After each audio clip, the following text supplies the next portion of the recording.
So students, आज हमें एक पेपर करना है। ये पेपर है 2020 का।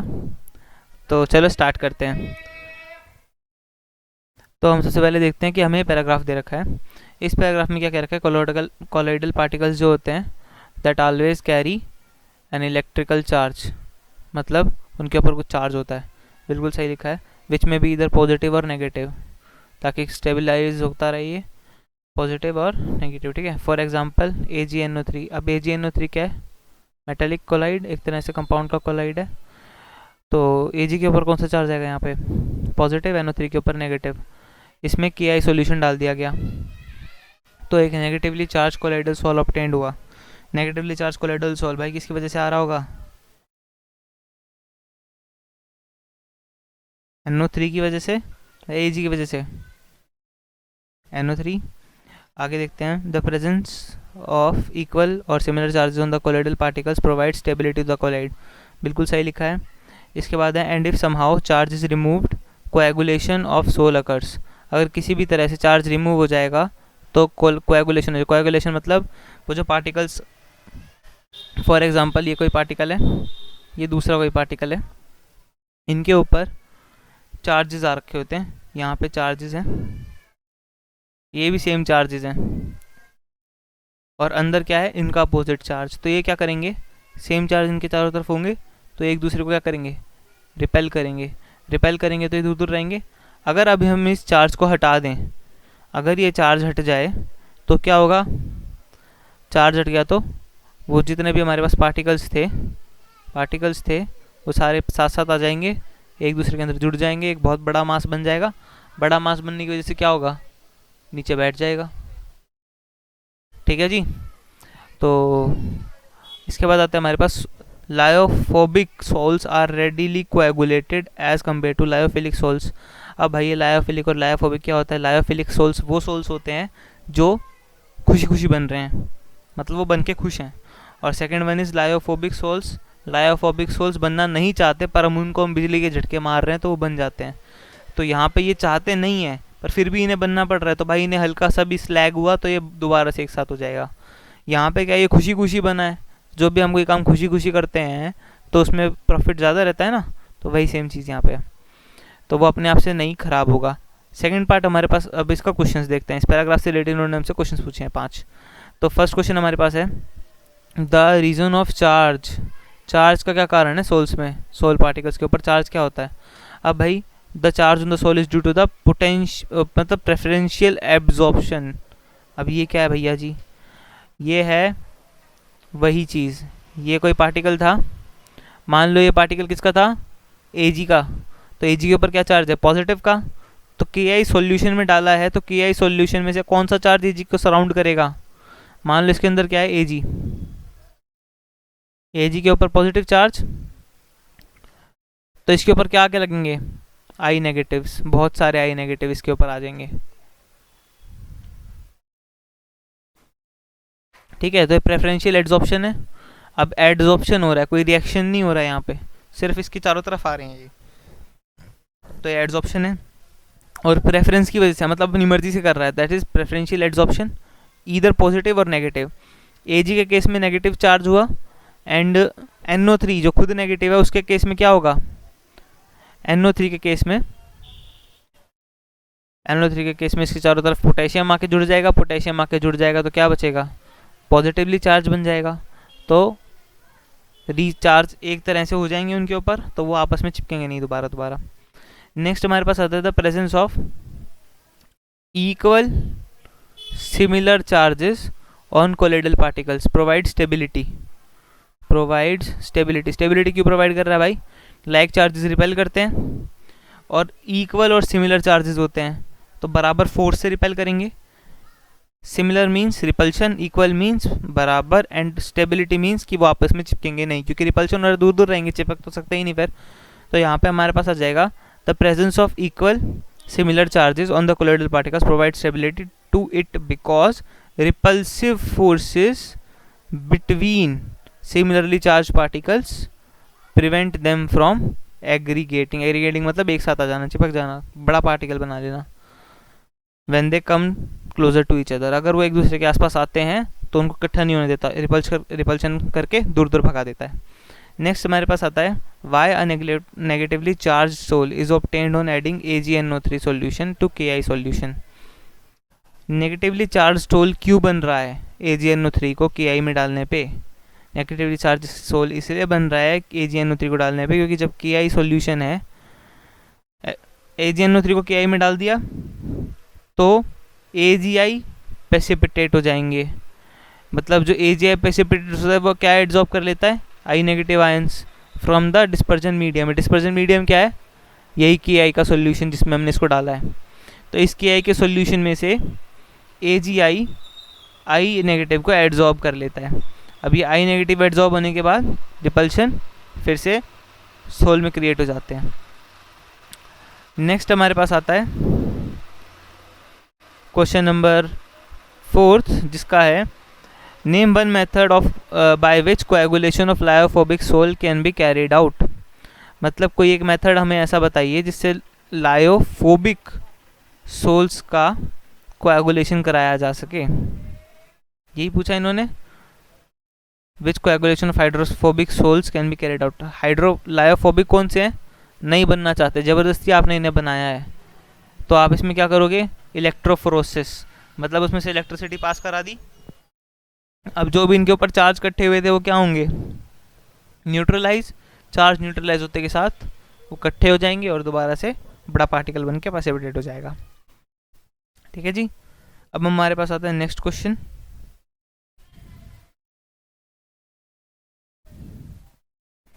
हमारे पास नेक्स्ट क्वेश्चन क्या है? नेक्स्ट क्वेश्चन है हमारे पास कि KI हो मेरे पास या K2SO4 हो, इन सब में से बेटर कोएगुलेशन कौन सा करवाएगा पॉजिटिव सोल का? पॉजिटिव सोल का बेटर कोएगुलेशन कराने के लिए या किसी भी सोल का बेटर कोएगुलेशन कराने के लिए हमें कोएगुलेशन कराने वाले की ताकत देखनी होती है। ताकत क्या होता है उसके ऊपर? चार्ज। ठीक है। अब पॉजिटिव सोल का कराना है तो हमें किसकी देखनी पड़ेगी? नेगेटिव वाले की वैलेंसी।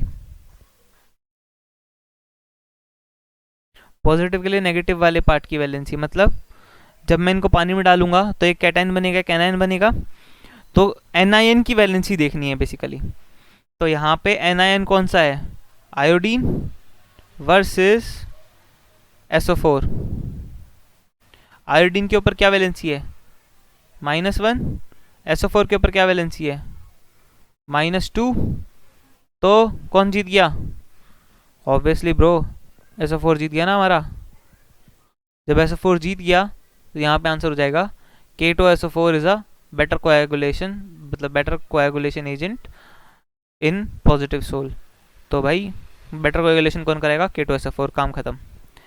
नेक्स्ट क्वेश्चन है हमारे पास। तो अब हमारे पास नेक्स्ट क्वेश्चन क्या है? हमारे पास नेक्स्ट क्वेश्चन है name the method applied for the concentration of. देखो भाई ये क्वेश्चन हमारे सिलेबस से हट चुका है तो हमें इसको नहीं करना है, इस क्वेश्चन को छोड़ देते हैं। नेक्स्ट क्वेश्चन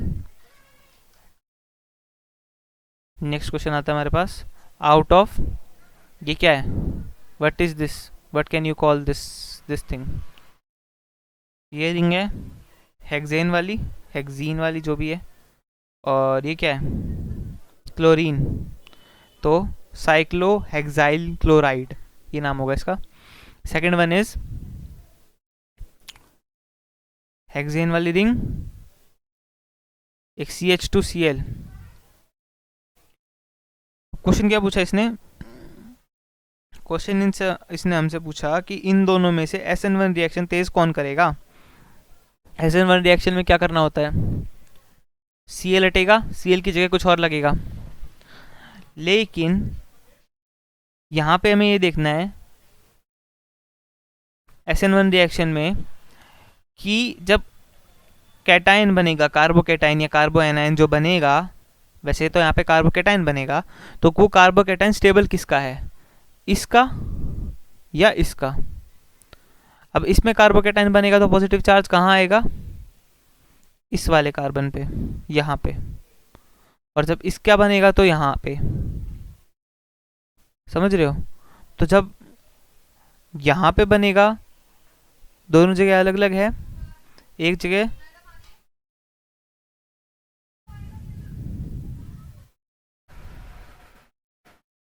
तो एक मेरे पास यहाँ पे आएगा इस वाले कार्बन के ऊपर पॉजिटिव चार्ज, एक मेरे पास यहाँ पे आएगा इस वाले कार्बन के ऊपर पॉजिटिव चार्ज, जब ये बॉन्ड क्लोरीन लेके भाग जाएगा। ठीक है, जब ये बॉन्ड क्लोरीन लेके भाग जाएगा तो एक बार यहाँ पॉजिटिव चार्ज, एक बार यहाँ पॉजिटिव चार्ज। यहाँ पे जो पॉजिटिव चार्ज है इसको सप्लाई करने के लिए दो दो कार्बन हैं ऊपर से। तो यहाँ पे कार्बन क्या होते हैं, ज़्यादा इलेक्ट्रोनेगेटिव, तो इसको ज़्यादा स्टेबल कर देंगे। बट इस केस में देखेंगे तो क्या होगा, इसको सप्लाई करने के लिए सिर्फ एक कार्बन है, ये वाला, जो ये वाला कार्बन है, बाकी को कोई मतलब नहीं होता, बहुत कम चार्ज सप्लाई करते हैं वो। मेन तो जिसके साथ डायरेक्टली कनेक्टेड है वो, एक तो ये कार्बन सप्लाई कर सकता है, ठीक है, और दूसरा ये कुछ हाइड्रोजन्स है। तो भाई ये हाइड्रोजन क्या होते हैं, इलेक्ट्रोपॉजिटिव। जब ये इलेक्ट्रोपॉजिटिव है तो ये क्या देगा, ये तो खुद बेचारा बिना इलेक्ट्रॉन्स के बैठा है, तो इसके ऊपर चार्ज कम स्टेबलाइज होगा, यहाँ ज़्यादा स्टेबलाइज होगा। जब चार्ज ज़्यादा स्टेबलाइज होगा तो SN1 रिएक्शन का ये ऑर्डर रहेगा। वहीं पर अगर मैं SN2 की बात करूँगा तो SN2 में ये ऑर्डर रहेगा, क्योंकि SN2 तो ये देखता है ना कि जगह कहाँ से है अटैक मारने की, जहाँ फालतू जगह है वहाँ से रिएक्शन ज़्यादा। तो इस क्वेश्चन का ये आंसर रहेगा SN1 वाला। ठीक है, नेक्स्ट केस हमारे पास आता है अब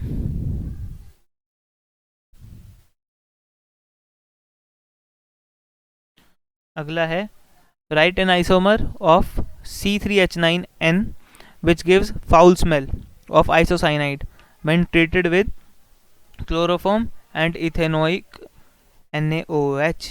अब इथेनोइक NaOH का मतलब एल्कोहलिक KOH वाली रिएक्शन, यहाँ पे बेसिकली एल्कोहलिक NaOH और साथ में क्लोरोफॉर्म तो और आइसोसाइनाइड बन रहा है। क्वेश्चन को एक बार दोबारा ध्यान से देखते हैं। एक हमारे पास क्या बन रहा है, आइसोसाइनाइड, किस किस की रिएक्शन से, क्लोरोफॉर्म और इथेनोइक बेस की वजह से। अब यहाँ से हमें देख के भाई एक चीज़ तो पता लग गई है, कौन सा रिएक्शन चलेगा ये, आइसोसाइनाइड टेस्ट वाला। आइसोसाइनाइड टेस्ट में क्या होता है, कोई भी हमारे पास कंपाउंड लेट कर लिया एक्स में हमने क्या जोड़ दिया, CHCl थ्राइस प्लस 3 NaOH डाला इन्होंने, तो हम NaOH लिख लेंगे, कौन सा, एल्कोहलिक। और यहाँ से हमारे पास क्या बनेगा, एक्स का आइसोसाइनाइड का फॉर्मूला क्या होता है, XNC plus 3KCl plus 3H2O।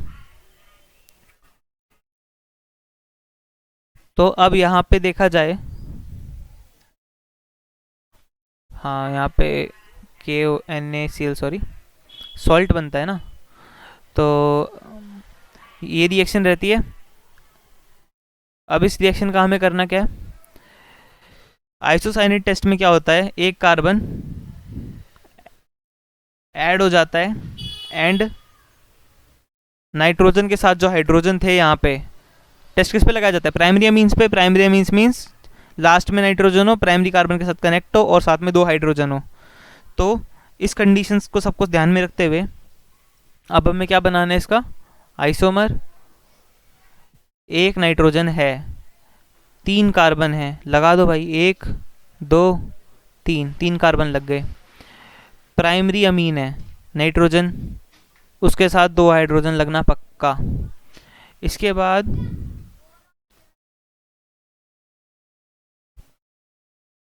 यहाँ पे क्या है, प्राइमरी कार्बन है। प्राइमरी कार्बन मीन्स चारों बॉन्ड, सिर्फ एक बॉन्ड कार्बन के साथ जॉइन होगा, बाकी सारे किसके साथ होंगे, एक नाइट्रोजन के साथ, तो 2 हाइड्रोजन के साथ। यहाँ पे क्या बचा, CH3 और इस कार्बन के साथ कितने हाइड्रोजन लगे, एक बॉन्ड यहाँ, एक बॉन्ड यहाँ, 2 हाइड्रोजन बचे, तो ये 2 हाइड्रोजन यहाँ हो गए। तो हमारे पास ये कंपाउंड आ जाएगा तो ये हमारे पास फिर नीचे हम रिएक्शन लिखवा के दिखा देंगे कि भाई तुमने जो ऊपर कंडीशन दी थी वो मेरा ये कंपाउंड सेटिस्फाई कर रहा है, that's why I am right. सब ठीक ठाक है भाई। हाइड्रोजन गिन लो, 2 2 4 2 6 3 9, बढ़िया। कार्बन 1 2 3, नाइट्रोजन 1, बढ़िया भाई, यही कंपाउंड है, हो गया रिएक्शन, सारे काम बढ़िया। नेक्स्ट क्वेश्चन भी हमारे सिलेबस से कट गया है, अब उससे भी नेक्स्ट क्वेश्चन पे आते हैं। नेक्स्ट क्वेश्चन है हमारे पास, how many ions are produced from the complex this. अब भैया जी ये कॉम्प्लेक्स हम सब ने पता है क्या है, this is a coordination compound.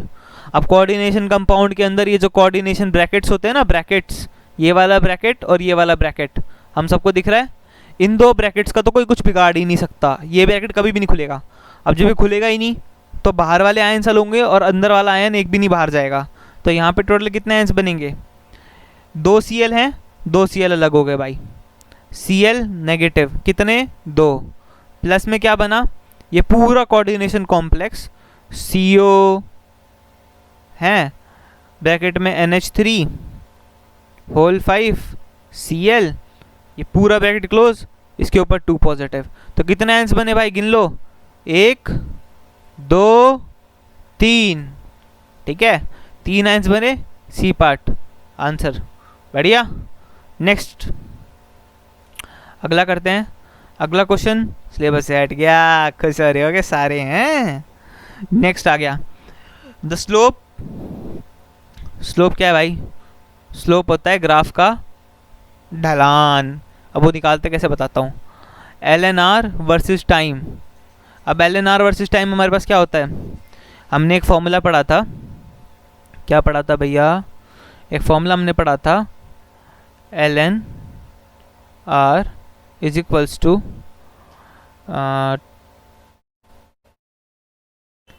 तो हमारे पास इसके लिए इक्वेशन कौन सी होती है, फर्स्ट ऑर्डर रिएक्शन वाली जो रेट लॉ की इक्वेशन होती है, वो होती है हमारे पास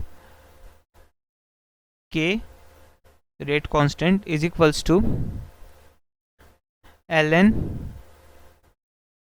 r, क्या होता है, final concentration divided by initial concentration, या कह लो रिमेनिंग कंसंट्रेशन। इनिशियल कंसंट्रेशन मतलब RI divided by final concentration मतलब R जो हमें दे रखी है, R is the final concentration, ठीक है भाई, होल डिवाइडेड बाय टाइम, ये हमारे पास इक्वेशन आती है। अब हमें ग्राफ किस के बीच में बनाना है, LNR और T के बीच में। इसको मैं LNR लिख सकता हूँ, क्यों, इसको अगर मैं सॉल्व करूँगा तो इसका क्या मतलब होगा, LNRI माइनस LNR, क्योंकि प्रॉपर्टी तो लॉग वाली यही सेम रहेगी ना, LNR initial minus LNR whole divide is equals to, T को उधर मल्टीप्लाई में ले गए तो इज इक्वल्स टू कितना आया, KT, बढ़िया। अब एक बार हम क्या निकालेंगे, हमें RI नहीं पता, एक इक्वेशन यहाँ से निकाल दी, ये क्या है T फाइनल, K कांस्टेंट रहता है, दूसरी इक्वेशन में डालते हैं जब कंसंट्रेशन कुछ मतलब वो थी, कहते हैं कंप्लीटली फिनिश कर लो या तो कुछ भी कह लो, तो यहाँ पे नीचे क्या आ जाएगा 1, तो LNRI is equals to KT initial, तो KT इनिशियल LNRI की जगह आ जाएगा, तो यहाँ पे आ जाएगा KT initial minus LNR is equals to KT final, इधर ले आओ इसको माइनस करने के लिए, तो हमारे पास आ जाएगा KT initial minus T final is equals to LNR, ठीक है, तो ये हमारे पास फाइनल इक्वेशन होगी। T initial minus T final क्या होता है, टाइम डिफरेंस, और क्योंकि कंसंट्रेशन डिक्रीज करेगी तो हमारे पास ग्राफ कैसा बनेगा, कुछ इस टाइप से। तो जो स्लोप है वो कौन सी है, नेगेटिव में, जिसकी वैल्यू क्या आएगी, ये क्या आएगा, time initial minus time final क्या होगा, नेगेटिव वैल्यू है ना, तो यहाँ पे माइनस आ जाएगा। तो LNR बाय T अगर मैं ले लूँ, इसको पूरे को T मान लूँ, तो T की वैल्यू क्या है, नेगेटिव, तो उसको K के साथ मल्टीप्लाई कर देंगे तो माइनस K, तो मेरे पास स्लोप क्या आ जाएगी, -K। समझ आ गया, चलो नेक्स्ट करते हैं। चलो इस क्वेश्चन को एक बार और एक्सप्लेन कर देता हूँ, मुझे लग रहा है तुम्हें ढंग से समझ नहीं आया होगा, तो एक बार और इसको एक्सप्लेन करते हैं। तो हमारे पास फर्स्ट ऑर्डर रिएक्शन की इक्वेशन क्या होती है? इक्वेशन होती है rate constant is equals to 2.303 log initial concentration upon final concentration whole divided by T. इस इक्वेशन को हम हर जगह यूज़ करते हैं जब भी हमारे पास टी हाफ होता है। तो जब टी हाफ होता है तो यहाँ पे टी हाफ आ जाता है, यहाँ पे फाइनल कंसंट्रेशन क्या हो जाती है? Are I by two. तो आर आई से आर आई कट जाता है, टू पर आता है लॉग टू। करा होगा क्वेश्चन, बहुत बार करे हमने इस चीज़ के। तो ये हमारे पास इक्वेशन होती है। अब आर फाइनल इन्होंने हमें क्या दिया है? आर। आर इनिशियल नहीं पता, ठीक है। 2.303 लॉग, इसका क्या मतलब हुआ? इसको पूरे को अगर मैं हटा दूँ तो मैं बड़े मजे से ln लिख सकता हूँ। ln is equals to 2.303 into log base 10। तो ये मेरा काम हो गया। इनने निकालना किसके बीच में है? ln के बीच में। तो ये 2.303 वाली सारी टर्म्स क्या हो जाएंगी? नेगलेक्ट। ये भी नेगलेक्ट होगी, ये भी नेगलेक्ट होगी। भाई 2.303 का तो कोई पंगा ही नहीं पड़ेगा। अब रही बात प्लस के और माइनस के में, दूसरा तरीका सबसे सिंपल है। इस इक्वेशन को दोबारा लिख लो। दोबारा इस इक्वेशन को लिखेंगे, ये इक्वेशन देख लो ध्यान से, इसको दोबारा लिखने वाला हूँ अभी ln की टर्म्स में। ये ऑप्शन क्या था? नेगलेक्ट था। तो ln की टर्म्स में लिखा मैंने, तो k is equals to ln R I by R F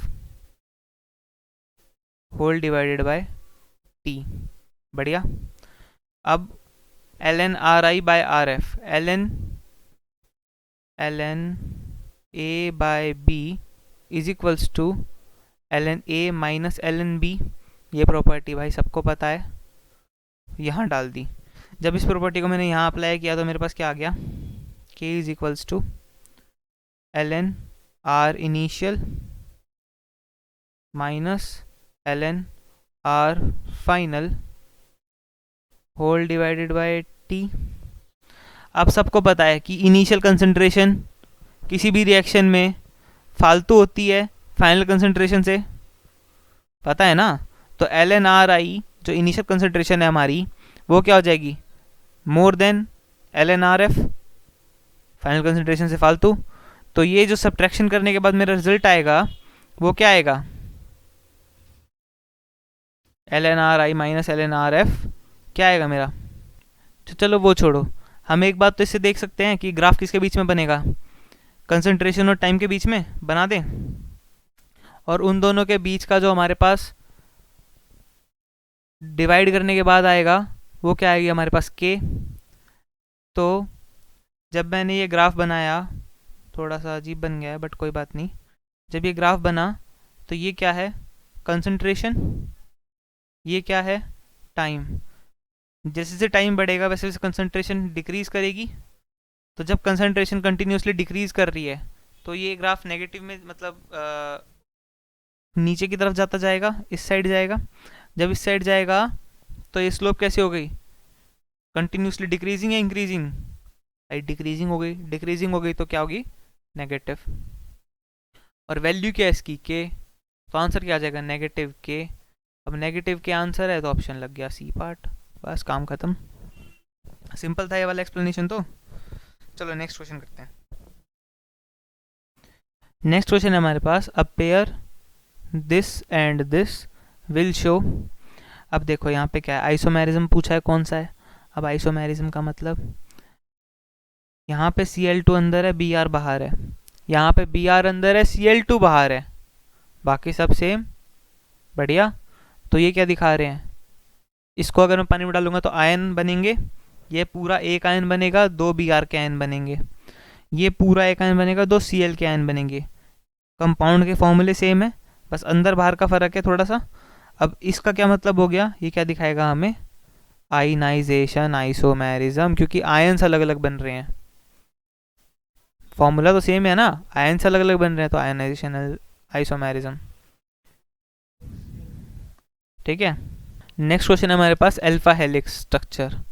alpha helix structure क्या होता है भैया जी, कि राइट हैंड साइड में घूमेगा हेलिकल स्ट्रक्चर में, तो अल्फा हेलिक्स होता है। अब ये किसका फीचर होता है, अल्फा हेलिकल स्ट्रक्चर्स प्रोटीन्स का। अब प्रोटीन्स का तो पॉली पेप्टाइड्स, काम खत्म। पेप्टाइड मीन्स प्रोटीन्स एंड मतलब पेप्टाइड तो प्रोटीन की एक बहुत छोटी यूनिट होती है ना, तो पॉलीपेप्टाइड्स को हम प्रोटीन्स बोलते हैं, और ये जो हमारे पास स्ट्रक्चर है वो प्रोटीन्स का होता है, दैट इज पॉलीपेप्टाइड। लगा दिया आंसर, हो गया खत्म। अब हमारे पास आता है असर्शन रीजंस नेक्स्ट पे। इसने हमसे अब पूछा है असर्शन रीजन। असर्शन रीजन में F2 is a strong oxidizing agent. भाई बात बिल्कुल ठीक कही। Electron gain enthalpy of fluorine is negative, less negative, मतलब फ्लोरीन की जो इलेक्ट्रॉन गेन एंथैल्पी होती है वो लेस नेगेटिव होती है, ये भी ठीक कही। बट इन दोनों का आपस में कोई रिलेशन नहीं दिख रहा, तो ऑप्शन क्या जाएगा, B part. Both assertion and reason are true but the reason is not the correct explanation of assertion। Next हमारे पास है this compound gives this compound and this on treatment with HI। अब ये किसके according चलता है, ये हमारा चलता है मार्कोनिकॉफ के अकॉर्डिंग। तो जब मार्कोनिकॉफ चलेगा, मार्कोनिकॉफ कह लो या SN1 मैकेनिज्म कह लो, सेम बात होती है। SN1 में मार्कोनिकॉफ लगता है, कार्बोकैटायन मैकेनिज्म कहते हैं। तो यहाँ पे क्या होता है कि जहाँ पे जो छोटा मॉलिक्यूल है उसके साथ हाइड्रोजन जाना पसंद करता है, और जो बड़ा मॉलिक्यूल है उसके साथ आयोडीन जाना पसंद करता है, तो आयोडीन इसके साथ चला जाएगा, हाइड्रोजन इसके साथ चला जाएगा, तो यही बनेगा और यही बनेगा। सेकेंड पार्ट में क्या लिखा कि reaction occurs by SN1 mechanism. SN1 means carbocation बनेगा। भाई दोनों बात सही है, ये इसको एक्सप्लेन भी कर रहा है, तो ए पार्ट चला जाएगा। नेक्स्ट हमारे पास आता है transition metals have low melting points. ना भैया ना, ट्रांजिशन मेटल्स का लो मेल्टिंग पॉइंट तो हो ही नहीं सकता, क्योंकि उनके अंदर तो वेरिएबल नंबर ऑफ इलेक्ट्रॉन्स होते हैं ना, तो इलेक्ट्रॉन फोर्सेस बढ़ जाती हैं, मेटालिक फोर्सेस बढ़ जाती हैं। नेक्स्ट है involvement of greater number of N-D and NS electrons in the intra atomic metallic bonding. अब भाई ये स्टेटमेंट भी गलत है। क्यों गलत है, कि बॉन्डिंग्स में, इंटर एटॉमिक मेटालिक बॉन्डिंग्स में N-1D का और NS का कोई रोल होता है, मतलब रोल होता है बेसिकली। तो ये स्टेटमेंट सही है। स्टेटमेंट सही क्यों है बता, सॉरी पहले गलत हो रहा था, गलती से निकल गया था। तो स्टेटमेंट सही क्यों है, क्योंकि भाई P वाला तो कोई काम ही नहीं करेगा इंटर एटॉमिक मेटालिक बॉन्डिंग्स में। P वाले का तो कोई काम ही नहीं होता। काम किसका होता है, D ऑर्बिटल का और S ऑर्बिटल का। ठीक है, तो S ऑर्बिटल और D orbital inter atomic bonding करवाते हैं मेटालिक बॉन्डिंग्स, तो मेटालिक बॉन्डिंग बढ़ जाती है। इसी वजह से लो मेल्टिंग पॉइंट से हाई मेल्टिंग पॉइंट हो जाता है उनका। तो ऊपर वाली स्टेटमेंट गलत है, नीचे वाली स्टेटमेंट सही है, तो डी पार्ट चला गया। अगर दोनों गलत होती तो सी पार्ट जाता। ठीक है, नेक्स्ट हमारे पास आता है hydrolysis of an ester follows first order kinetics. Hydrolysis of ester, ester की हाइड्रोलिसिस करवा रहे हैं, ठीक है। फर्स्ट ऑर्डर काइनेटिक्स बिल्कुल सही भाई, फर्स्ट ऑर्डर काइनेटिक्स ही फॉलो करता है वो, कोई और रिएक्शन मैकेनिज्म फॉलो नहीं करता। Second one is concentration of water remains nearly constant during the course of the reaction। मतलब पानी की कंसंट्रेशन कांस्टेंट रहती है पूरे रिएक्शन के थ्रू। भाई बिल्कुल सही लिखा हुआ है, क्योंकि जब हम एस्टर की हाइड्रोलिसिस कराते हैं ना, तो हम पानी को क्या लेते हैं, एक्सेस में लेते हैं। एक्सेस में पानी लेते हैं तो पानी की कंसंट्रेशन नेगलेक्ट हो जाती है। पानी की कंसंट्रेशन नेगलेक्ट मतलब आपने 1 ग्राम एस्टर को 100,000 लीटर पानी में डाल दिया, तो पानी इतना ज़्यादा है कि उसमें से अगर 1-2 ग्राम कम भी हो गया तो आपको पता नहीं चलेगा। तो वही चीज़ है। तो दोनों स्टेटमेंट सही हैं, और इसी की वजह से ये फर्स्ट ऑर्डर काइनेटिक्स है। अदरवाइज एस्टर की उसमें 2 कंपाउंड्स हैं, एक एस्टर और हाइड्रोलिसिस करवाने तो दूसरा रिएक्टेंट क्या है, पानी। बट क्योंकि पानी की कंसंट्रेशन चेंज ही नहीं हो रही, तो इसको नेगलेक्ट कर देते हैं। इसको नेगलेक्ट कर देते हैं तो सिर्फ इसके रेट, इसके वजह से फ़र्क पड़ता है रेट पे। ठीक है, तो हमारे पास इसका क्या आंसर हो जाएगा, ए पार्ट, क्योंकि इन्होंने सेकंड पार्ट में बहुत सही एक्सप्लेनेशन दिया। अगला हमारे पास लास्ट क्वेश्चन आता है, जो हमारे सेक्शन 1 का लास्ट क्वेश्चन है। That one is benzoic acid does not undergo Friedel crafts reaction. Benzoic acid Friedel Crafts reaction नहीं करता, बिल्कुल सही लिखा हुआ है भाई, बिल्कुल सही लिखा हुआ है, नहीं जाता। क्यों नहीं जाता? क्योंकि इसके पास अल्फा हाइड्रोजन्स ही नहीं होते। नेक्स्ट वन हमारे पास, the carboxylic group is activating and undergoing electrophilic substitution reaction, बिल्कुल गलत है, बिल्कुल गलत है। कार्बोक्सिलिक ग्रुप जो है वो एक्टिवेट करके क्या कह रहा है ये कि इलेक्ट्रोफिलिक सब्स्टिट्यूशन करा रहा है, नहीं कराता। तो इसमें क्या हुआ, एजर्शन सही है, रीजन गलत। ऊपर देखते हैं एजर्शन सही रीजन गलत का क्या ऑप्शन था। एजर्शन सही, रीजन गलत, सी पार्ट। तो आंसर क्या होगा इसका, सी पार्ट। ठीक है, सेक्शन बी की वीडियो भी जल्दी लाएंगे। Thank you.